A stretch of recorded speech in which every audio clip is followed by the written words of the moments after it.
You're listening to Ernestly Speaking, the only weekly podcast that covers friends, foes, and anything that goes. And now, for your badass host, Ernest Owens.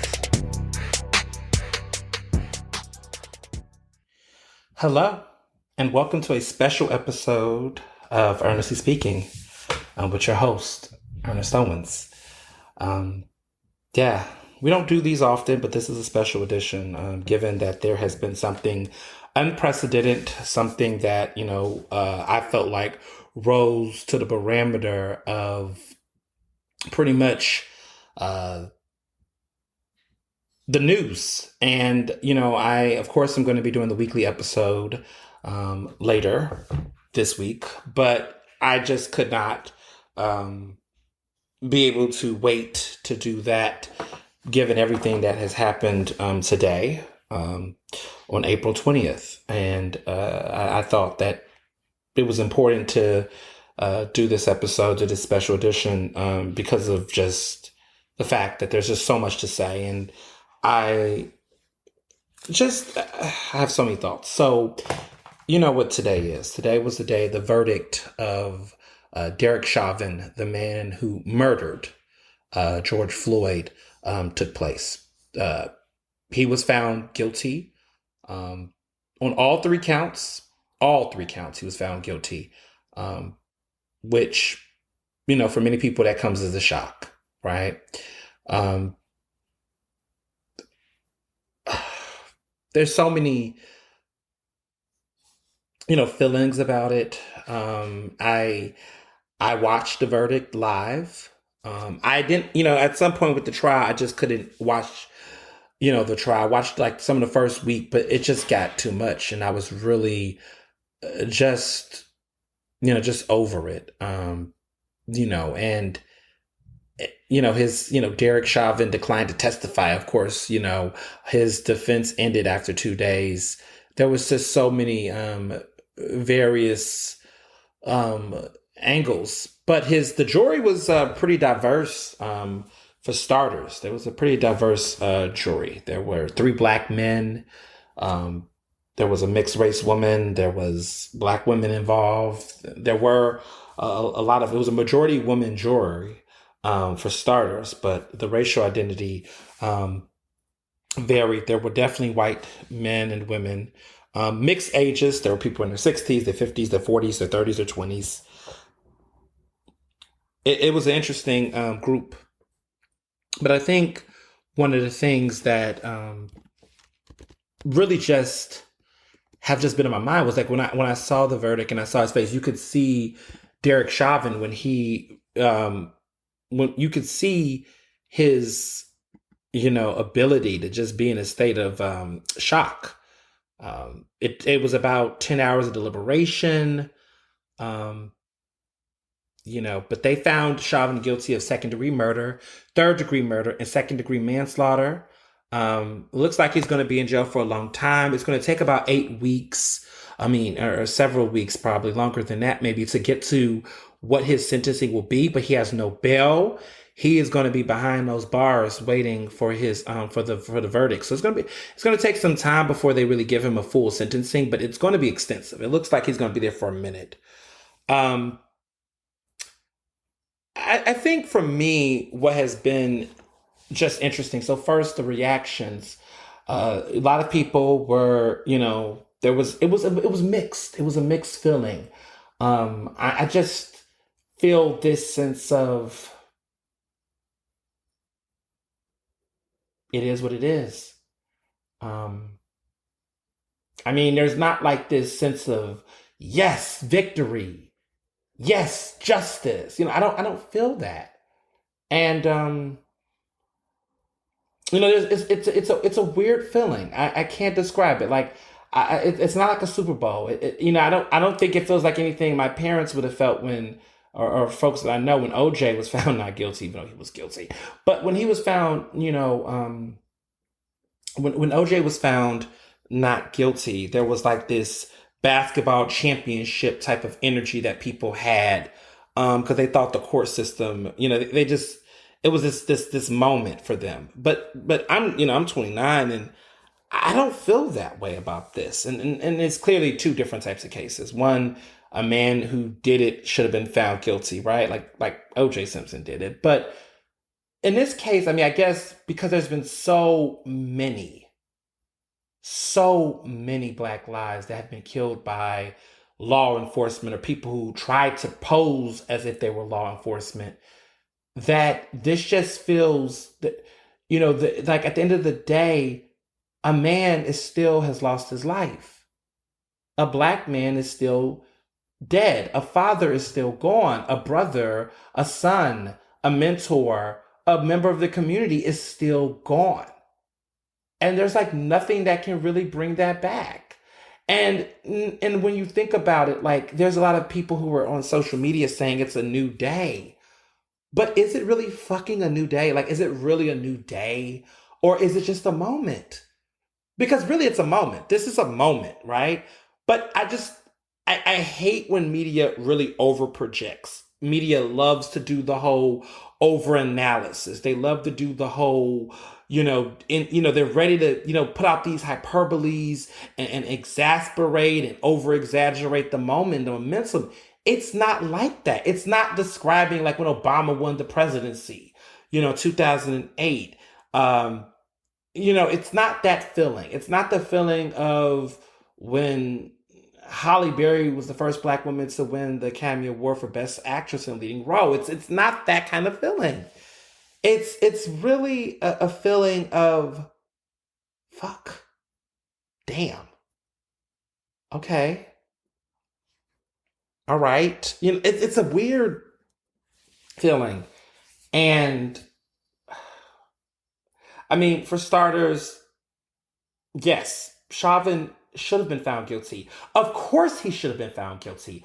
I mean, duh, right? Like I had to take a break from social media these past couple of days, just on and off, because of the lack of empathy and real humanity that I began to see people treat this case. That they try to be super analytical, super wonky, super legal expert, want to analyze how the testimony and the prosecutor's presentation, and was it compelling enough or was it strong enough? And I'm like, are you guys crazy? We're talking about a man who was murdered in cold blood, who had an officer ruthlessly put his knee on this man, kneeled on him for over 9 minutes. 9 minutes and 29 seconds. Basically, 9.5 minutes, put his knee on this man and kneeled on him to the point where he suffocated to death. He lost his breath, his breathing, he died. He was murdered. And people saw it. Other officers were present. And they let this man die over the most pettiest, frivolous situation ever. A disputed $20 bill that was fake.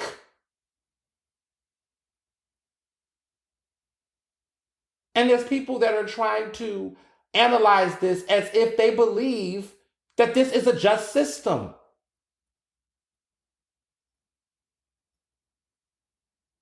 There is nothing just in American justice, at least for black people, at least for black and brown communities. There's nothing just about justice for us.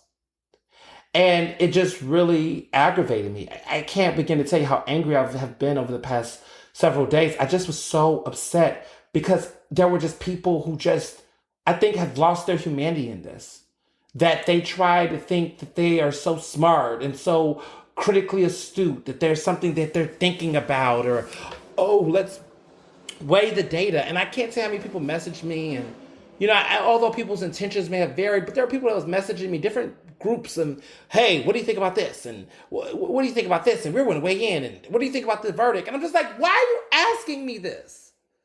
Why? I don't have anything other than fuck this criminal justice system to say. I don't have an intelligent analysis about a system that is unintelligent, uninformed, and racist. I don't have this, critical, unbiased lens about the court system because as a Black person, it disproportionately harms me. So don't ask me what I fucking think about the verdict or the case in this type of way that's like, let's just have casual conversation. I don't want to have casual conversation about the death of Black people. I don't want to have casual conversations about murder in this type of way. I don't. It as a Black man, it does not. It's not fun. It's not something just to, pick our brains about. I don't fucking have that ability in me to do it. I don't. And I think that that's the problem. I think that there's people who are so into trying to legitimize the system that they have lost a sense of themselves and having empathy and a reality check of understanding, hey, something else is more important here. And there's something we need to think about that has nothing to do with trying to make this normal. There's no way that you can normalize an unjust system. There's no way that you can apply whatever funky degree you have or some JD that you think you had or what studies you studied in this or how you was a paralegal for this and that. I mean, it was just a lot the other day. It was just so overwhelming. And, as a journalist and as someone who, covers these things, there are times where I have to remind people that, yes, I am a journalist by profession, but I'm a Black person by identity. And that this experience that I have is going to be was with me before I was a journalist, will be with me after. And that while navigating the space, race and how it rears its ugly head by those who hate Black people, essentially, right? It never escapes any of the work that I do. From the nasty trolls and people who get into my comments, who say racist things on Twitter, who emails me hate mail, to all of those things, there's a point where you have to sometimes separate yourself from the space itself and say, hey, this is not what I'm going to do in my spare time. I don't have time to engage in these leisure conversations. And it's time. I mean, seriously, white people, get a grip. I'm not that Black guy.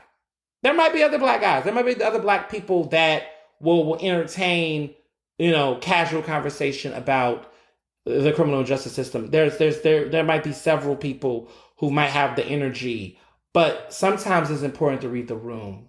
Sometimes it's important to just reflect. And sometimes it's okay to just sometimes keep your thoughts to yourself, reflect privately. Your nerves are never going to be that of a Black person who has to live through this. That this performativeness of whiteness that want to pretend they're woke or empathize, that I don't need to see you perform. I don't need to see you tell me you fucking care. Just care and do what you do. And sometimes just do it and don't expect others to see you doing it. Be that person that aspires to be a good person without having to always get this pat on the back or this acknowledgement or people seeing it. Just do it. I mean, that's what Nike said. Just do it, man. It's been an interesting journey throughout this trial, throughout this entire experience. It was nearly a year ago. I mean, next month will be in the 1-year anniversary of the George Floyd killing, right? His murder. We can now say that because as a journalist, it's been hard to have to.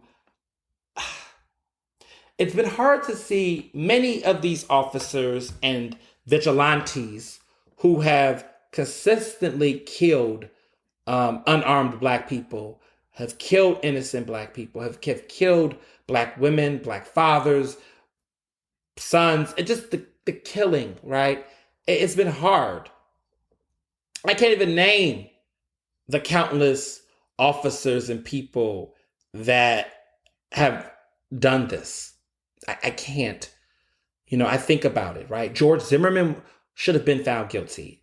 Timothy Loman should have been found guilty. Darren Wilson should have been found guilty. And yet people sit here and act like Derek Chauvin, who killed George Floyd, was something special. as if it was like this, I was, I hear these people saying they were praying for a guilty verdict and it needs to be a miracle. And I'm sorry, but I have to think to myself and say, so do you think that because those other men, right, who killed those innocent black people, right, who killed Trayvon Martin, who killed Mike Brown, who killed Sandra Bland, who killed all of these other, I mean, you don't think that they should be found guilty? You don't think that God wasn't working on their side, that somehow there wasn't a miracle or should have been a miracle for them? That, like, how do you pray? How do you believe in God? How do you align faith and spirituality within an unjust system? It's a question. It's not an indictment. It's a question. It's a question that I have thought about. That when people tend to cite religion or faith or God and everything to the victories, how do you make sense of the failures, the unfairness, the cruelty of society? How do you cherry pick who deserved quote unquote justice, if such a thing exists in this case? Because I don't believe it does. There'll be no justice for a man whose life was taken from him. There's no justice in a system that literally had to roll the dice. There's no justice in luck. If anything, this is more of a case of luck, because Derek Chauvin is an exception to the rule.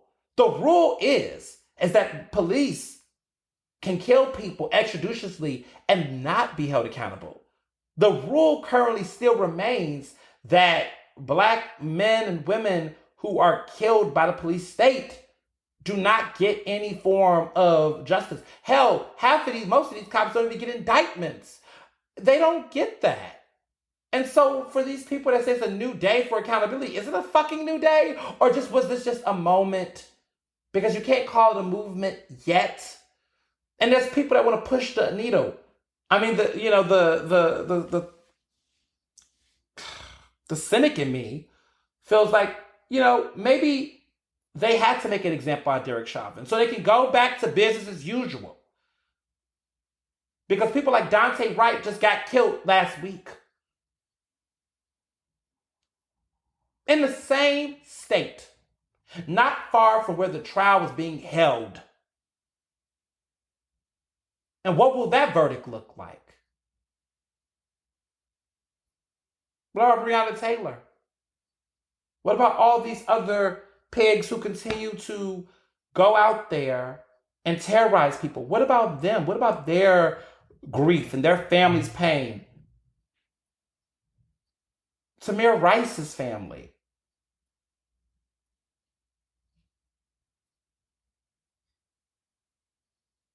I can't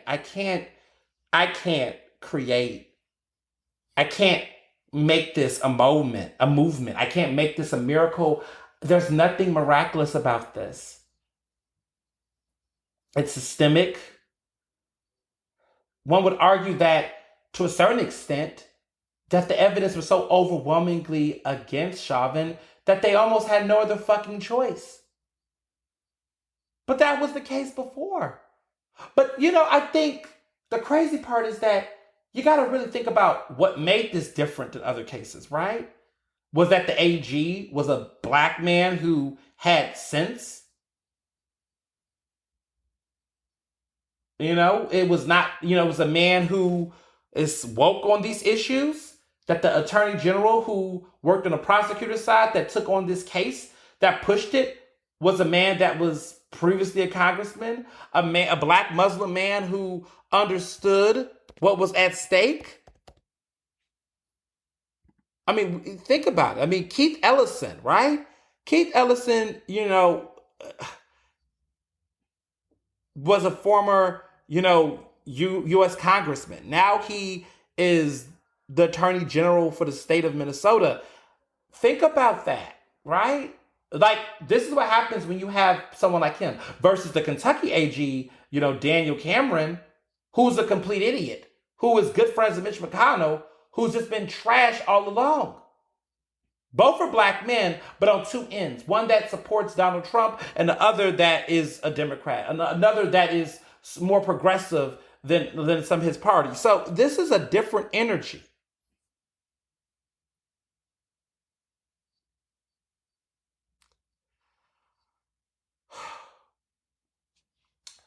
I mean, to a certain extent, the jury, it's interesting when you get juries for cases like this because this case, like, how do you find the jury?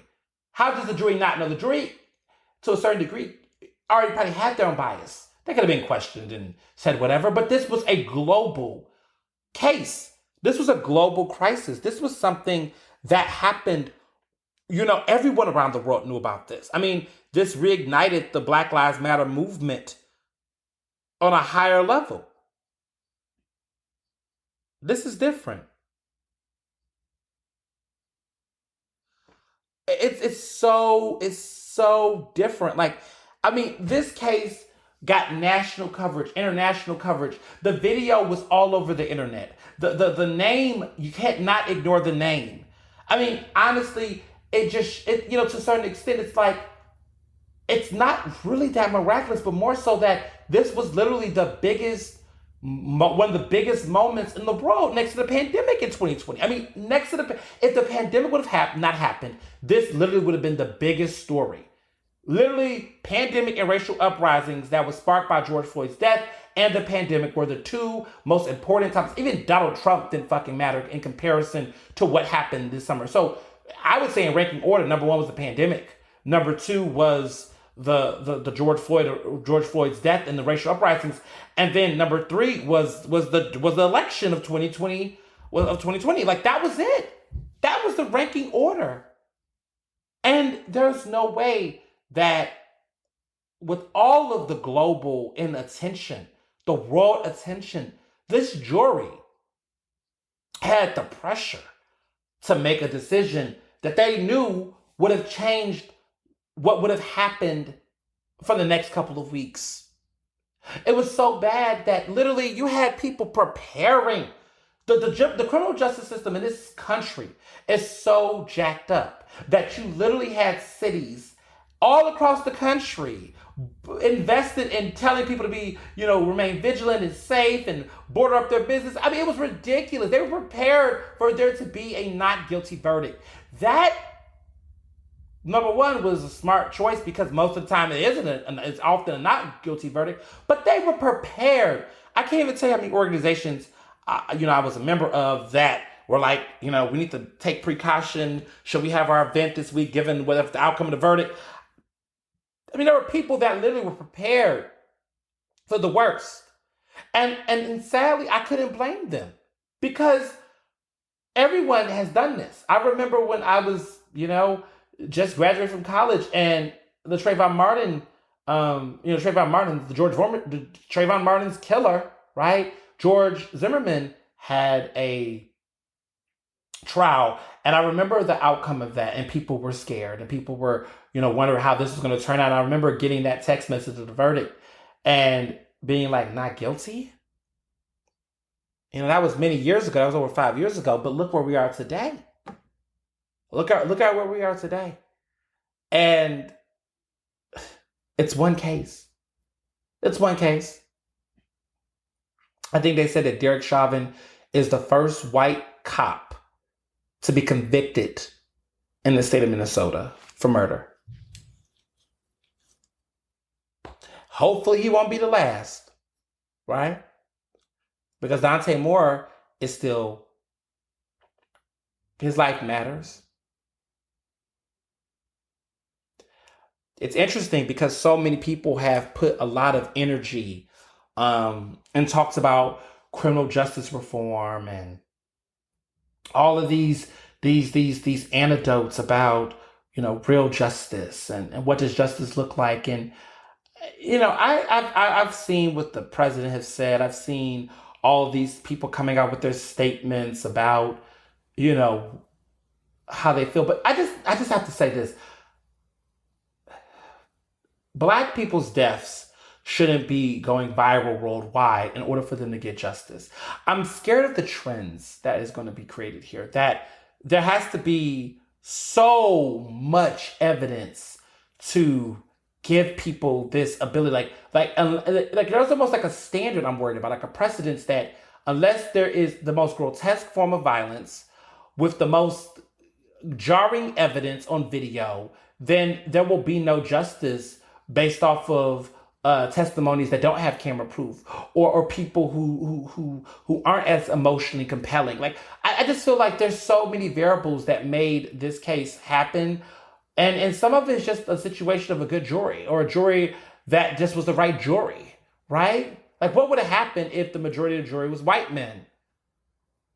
What would have happened if there was like only two black people that were picked? I mean, there's so many variables in the criminal justice system that is set up for black people to fail. And in this situation, it was set up to get Chauvin a conviction. But there's no luckiness for George Floyd. He's dead. They can't get that man back. They can't. And I think people don't get that. This isn't about us. As much as we think this moment is going to change our lives, it doesn't. It doesn't really change the Floyd family's life. I mean, they can go to bed knowing that this bastard's going to be behind bars. But think about the people who still stood by this man.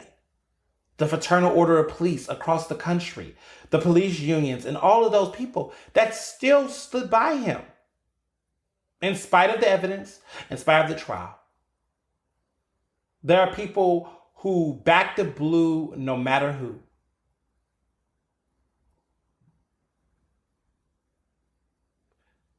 That complicity is still here.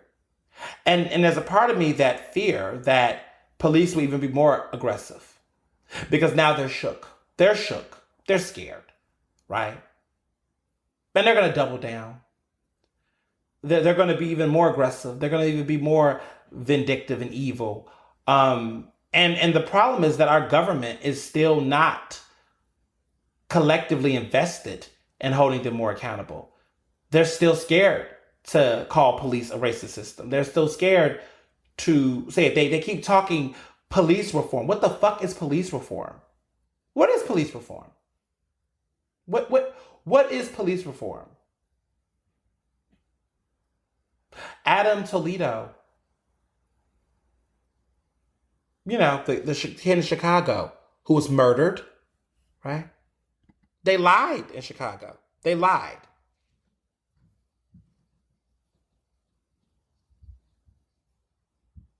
And now Biden wants to say that George Floyd's murder was in the full light of day.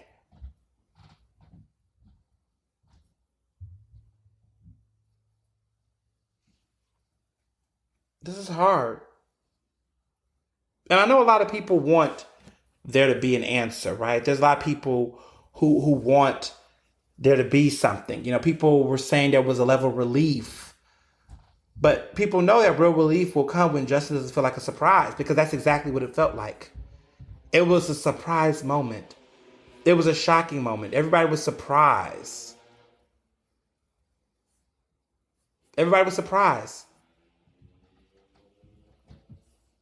And the system is continuously guilty. And that's the thing. And there's these people saying today we are able to breathe again. But are we? Are we really there? And I'm not to be cynical. People don't like this. They say, oh, Ernest, you're so negative. Ernest, you're so pessimistic. I'm not. I'm just being real. Because I've seen this. I've seen this. I grew up being told this. There's always been those moments. But I don't know if it's going to be a movement, and I can't lie to myself and act like it is. It's going to require things. It's not just myself. I think the problem with racism is that racism teaches us to accept what we're given and not ask for more, to never not be satisfied, and to quote unquote be grateful for the victories that you get when it comes to this fucked up failed system. That's what people want me to do. People want me to say, Ernest, today was a good day. Shut the fuck up and embrace it. And I'm like, no, because as a black man, I know that I live in a city like Philadelphia that killed Walter Wallace when this man had a mental breakdown. I know that they continue to kill other people that we don't know. I know that they continue to find ways to duck and dodge. That in spite of all of the bullshit that we've experienced this summer, the police is not being held to the fullest accountability. That their budgets will not get defunded in the ways that it needs to do to put money into the community. That the only reason why we got more money in the budget for other resources came from the stimulus packages that we got from the country, from the nation, from the IRS, from the government, the national government. We didn't get the change that everybody act like they were going to do back in June and July when they talked all of that stuff and put those statements. And to see the mayor of Philadelphia and to see the council president and all these cop-loving, backing city council people continue to be okay with the system as it is, but then at the same time promise us reform, I'm not here for it. I'm not going to pretend like it's okay. Because here's the thing, right? Is that what does reform do? Like, what does reform do? Reform acts as though the people coming into these positions are meaningful and that there's just people who, a couple of bad apples. Let's talk about a couple of bad apples. How do you become a bad apple in a system that inherently and disproportionately kills a race of people? And there's oftentimes no convictions or no guilty verdicts or no real harsh penalties. Where are all of those good apples? If it's a few bad apples, then the good apples should crush those bad apples. But unfortunately, there's more bad apples and a few good apples. But I don't even know if there are a few good apples because I don't know if that exists. I don't believe that there are good cops in a racist system. Even if you are a cop that quote unquote has not killed an unarmed person, or you have not racially profiled or definitely violent, you work in an institution that inherently targets people that is based on their racial identity, and you are complicit in the institution that funds and supports white supremacists.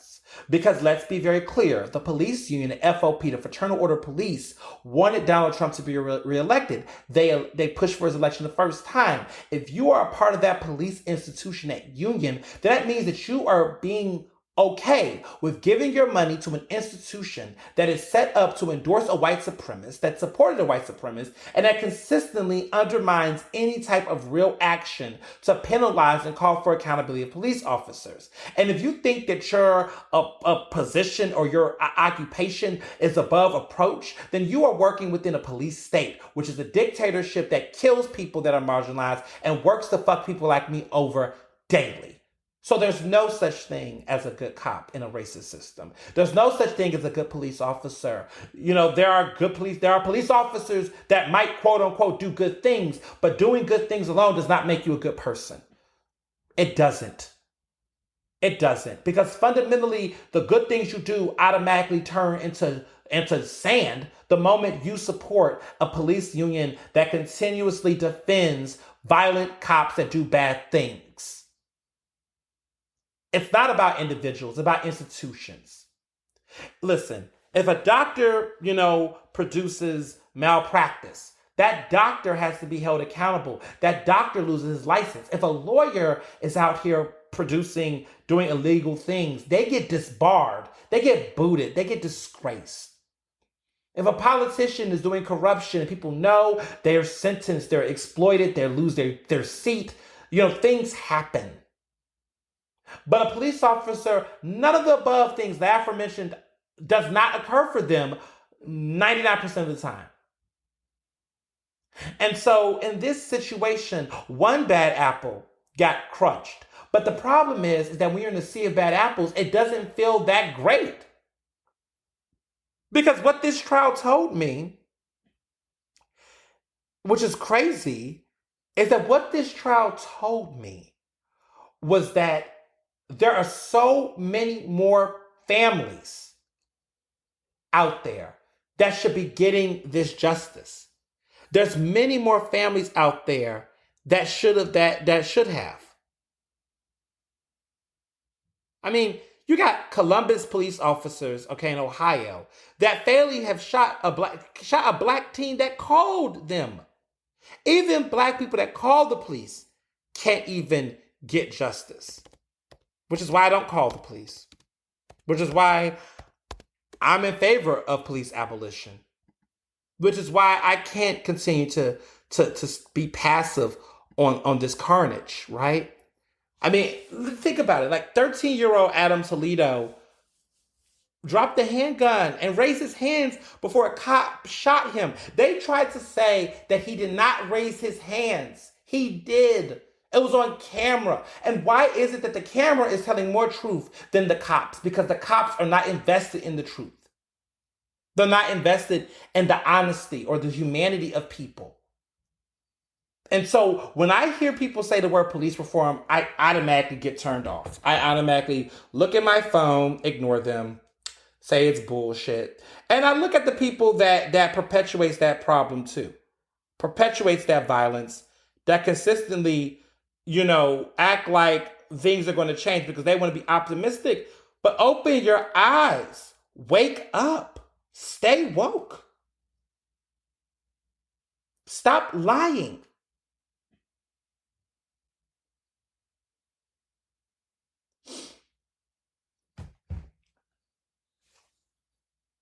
Politicians have become useless. They've always been.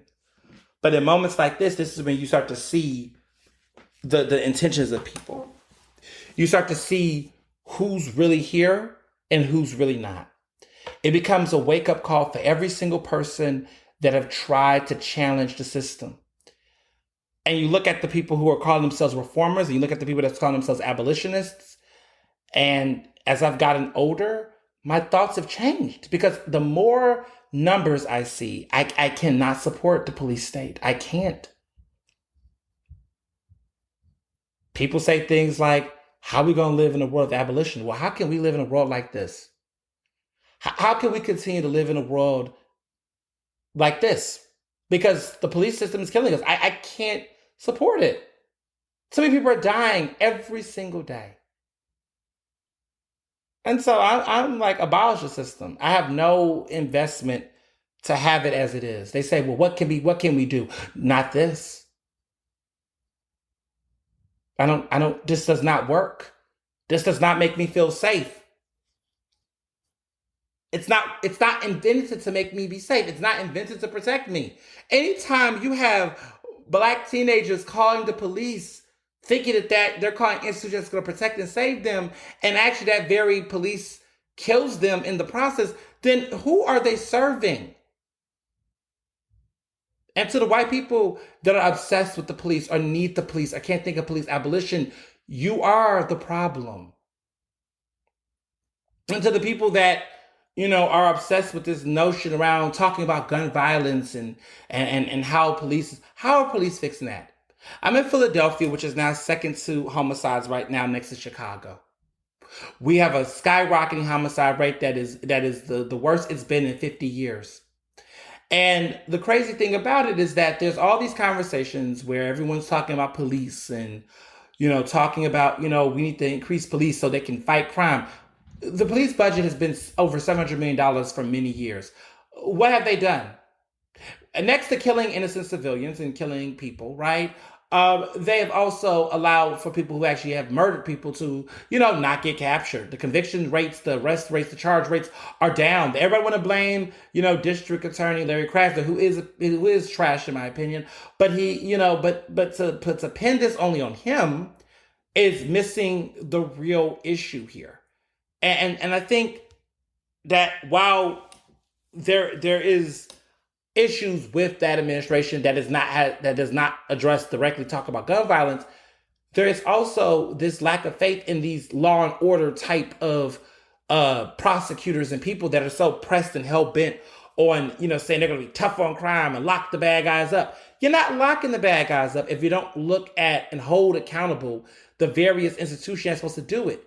It can't just be arrest the bad guys if you don't recognize the bad guys are also within the police department. That if the only criminals you think of are those who are out in the streets, but not those who wear blue uniforms, then you have no strong awareness and understanding of what we got going on.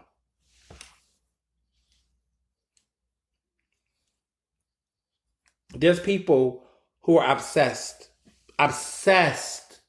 with, these incremental steps. I heard people saying to me, oh, Ernest, this is a step in the right direction. Is it? Is it a step in the right direction? Is it a step? I mean, that's pretty mighty. A step. Steps are policies. Steps are legislation. Pass the Breathe Act. Do you even know what the Breathe Act is? I mean, the Breathe Act is everything. I mean, this is it's a revolutionary bill that divests our taxpayers' dollars from brutal and discriminatory policing and invests in a new vision of public safety, a vision that answers the call that many people want. It's a project of the Movement for Black Lives. A lot of people are not talking about the Breathe Act, but this is what we could get. This would honor the lives of people like Breonna Taylor, George Floyd, Tony McDade, Natasha McKenna, Elijah McClain, Pearlie Golden, Kayla Moore, Freddie Gray, Atia Jefferson, Oscar Grant, so many people. Trayvon Martin, Tamir Rice, Alton Sterling. I mean, the list goes on. Eric Garner, right? This is a call to defund the police, and it allows communities to finally literally breathe again. There are people that are working for this. This is a big deal. If you've never heard of the Breathe Act, it is breatheact.org. BREATHEACT.org. Check them out. Read about this bill. There's action to take. Sign the petition. Spread the word. I mean, this is really what they're asking. They're asking people to be a community co-sponsor. But to me, that's the type of legislation that needs to happen. It's a real thing. They're imagining schools free of police and full of trained counselors and restorative justice programs. They're imagining easy access for trained trauma-informed interventionists, okay, that can be called on in domestic violence situations, who are equipped with to facilitate long-term safety.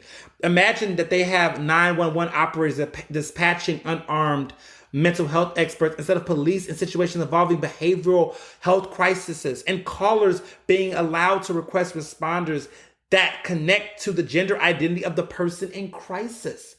This is very important.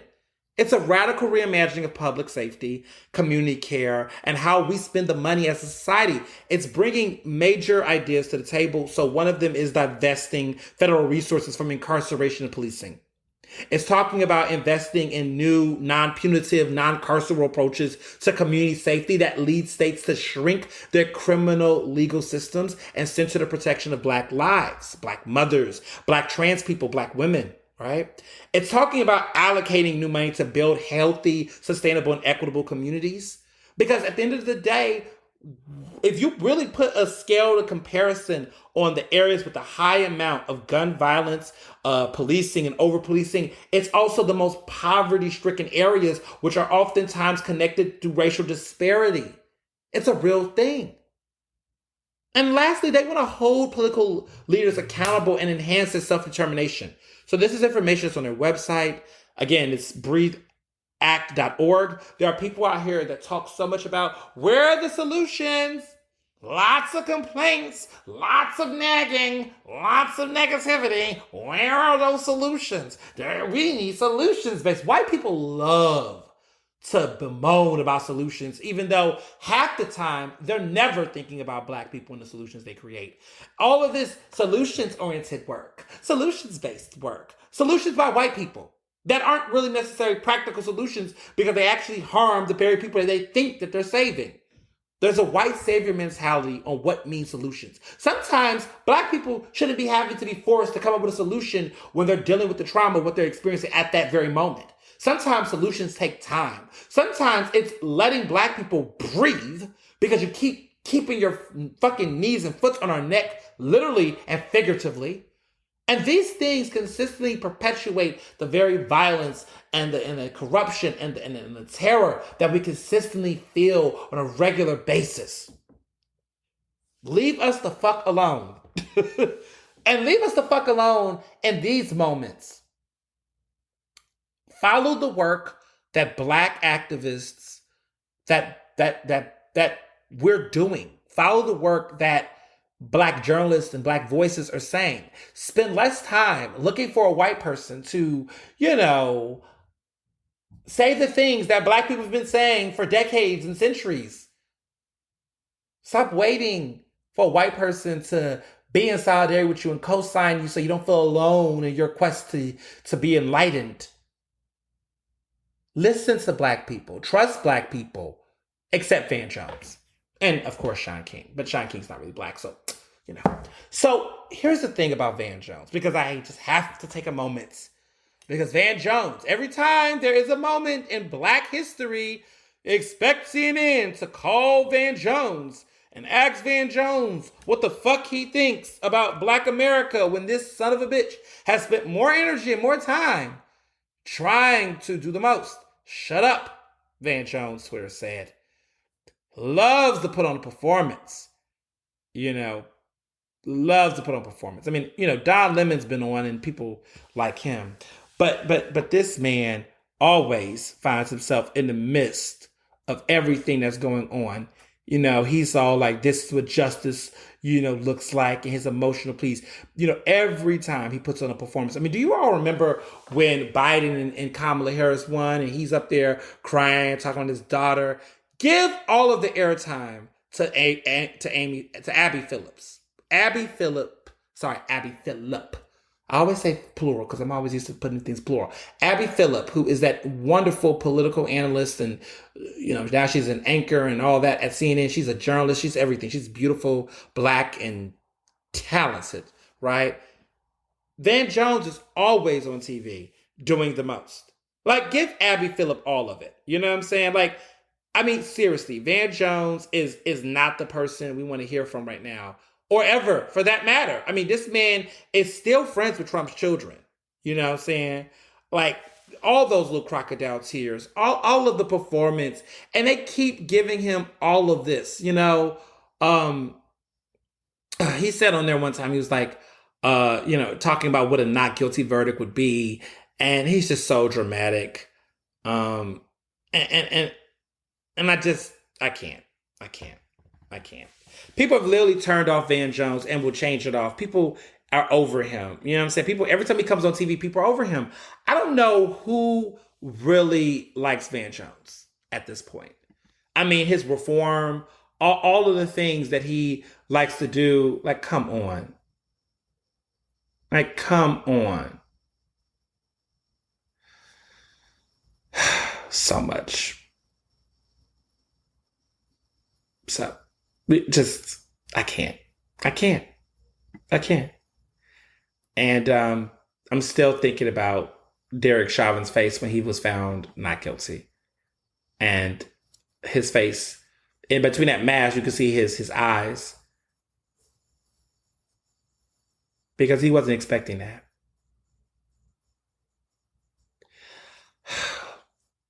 I'm still going through it. Ma'Khia Bryant was shot and killed. That was the name of the black woman, the young woman, the teenager, the 15-year-old called the police. Ma'Khia Bryant, you know, today, right, at 3:30, that's when we got the verdict, right, around Derek Chauvin. They announced that they had reached a verdict in the trial of Derek Chauvin, the former cop. At 4:45 p.m., police in Columbus, Ohio, shot and killed that 15-year-old girl, Ma'Khia Bryant. This is what we mean when we say that it's not over.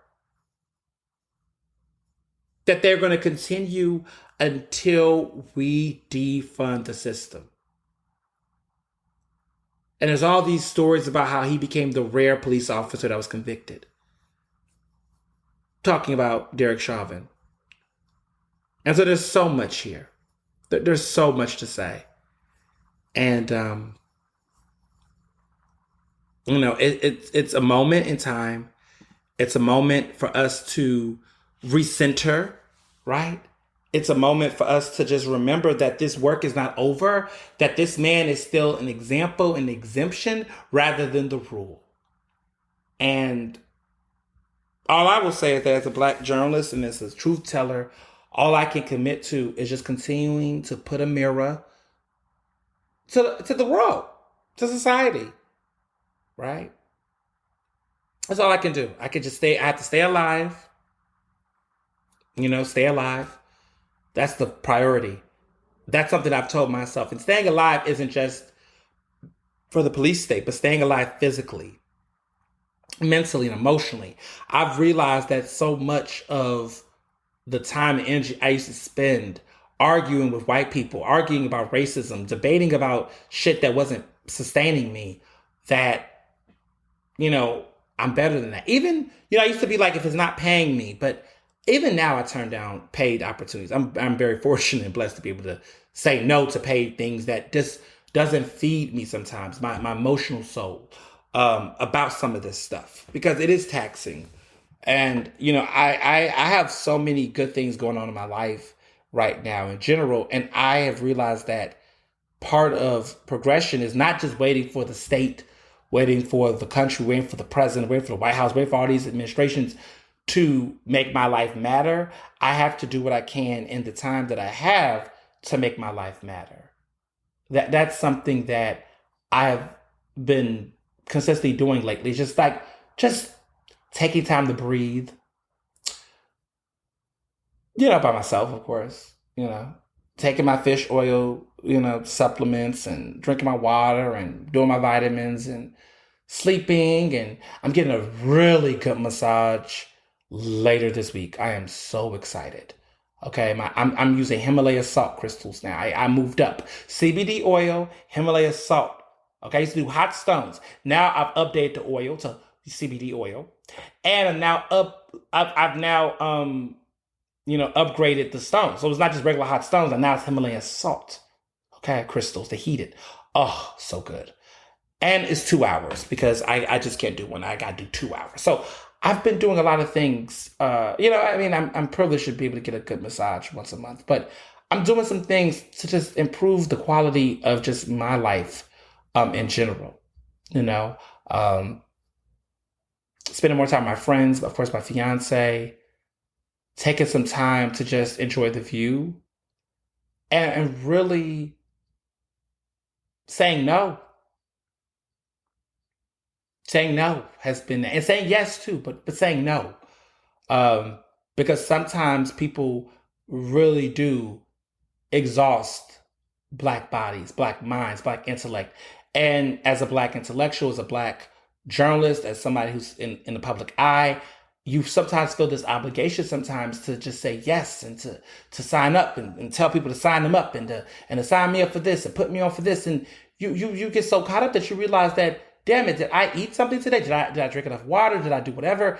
And so I have taken some time to really start saying no.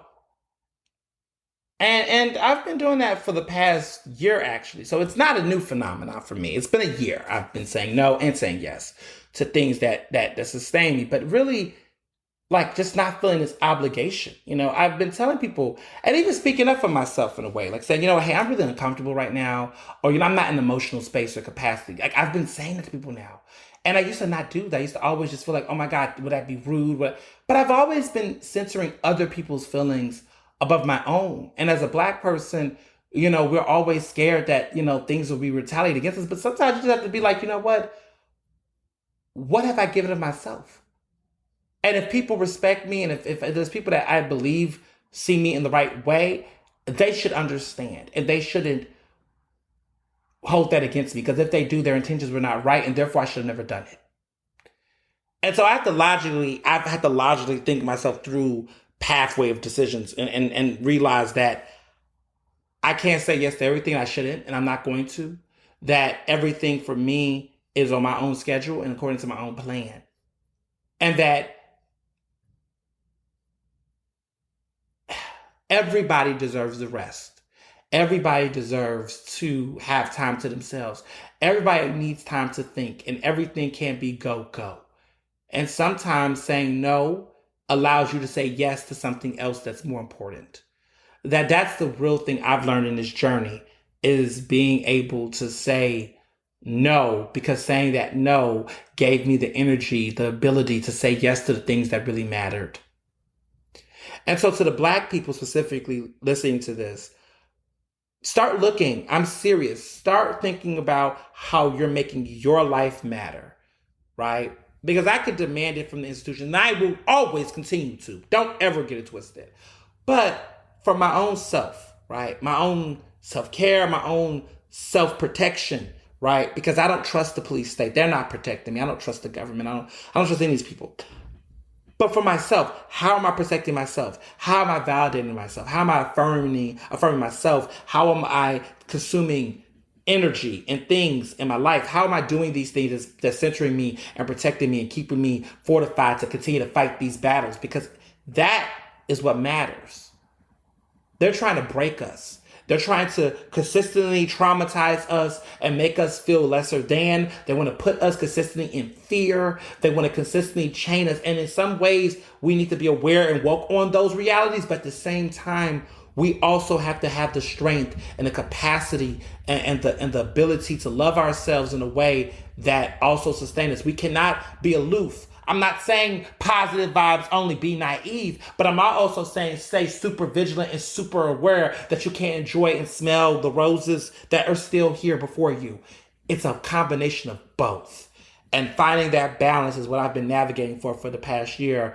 And I'm consistently feeling better and stronger each day.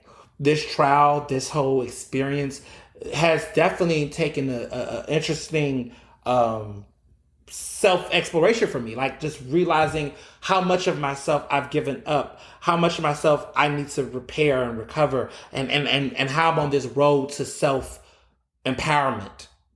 And I've been on that journey for a minute now, but I'm feeling stronger every day and I'm feeling better every day because I'm aware of it. So that's all I got for you all for this special edition. I wanted to keep it short, but I want to also, keep it impactful. And of course, there'll be many more, but thank you all. Be safe, be well, stay woke. Ernestly Speaking is recorded in Philadelphia, Pennsylvania, and can be found on Apple Podcasts, Google Podcasts, Spotify, and SoundCloud. To stay up to date with the latest on the show, follow me on Facebook, Twitter, and Instagram at Mr. Ernest Owens. Use the hashtag Ernestly Speaking to tell me what you thought about this episode, and check out my website at ernestowens.com.